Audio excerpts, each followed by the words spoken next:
First, it's important to say that COVID-19 very little affects children. We know that from all countries in the world, that they tend to not get this condition, or if they get it, they have very few symptoms. But very rarely children can get very sick. And our paediatricians in the UK have noticed an unusual condition which looks like a syndrome called Kawasaki disease, which is a type of vasculitis. But it's a condition where children can present with abdominal problems, they can present with neurological problems and seizures, they can present with rashes, essentially, and they can present with shock and collapse. And it seems to be the body's immune system reacting to something and causing this, what we call vasculitis, inflammation of the blood vessels in multiple organs. We're not certain that this is linked with COVID-19, but we certainly need to assume that there's potentially a link and follow that up to start with. The cluster in London, true, not all of them have tested positive initially, though our tests for COVID are not perfect.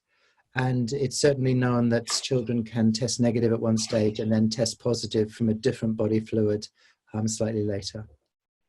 The working hypothesis is probably, because the cluster has been noted at the moment and quite a number were COVID positive, the working hypothesis is that it is linked to COVID. However, we can't assume that. Parents should still be very reassured. The more data we get on COVID, the more we realize it does not affect children in the main. Children are the part of the population that least get COVID. If they get it, they're the least likely to have symptoms, and they probably are the least likely to transmit it. There's a very tiny proportion that gets severely ill. This very inflammatory kind of condition, which we think is due to the body's immune response overreacting to the condition, is actually similar to some of the COVID syndromes that are seen in adults.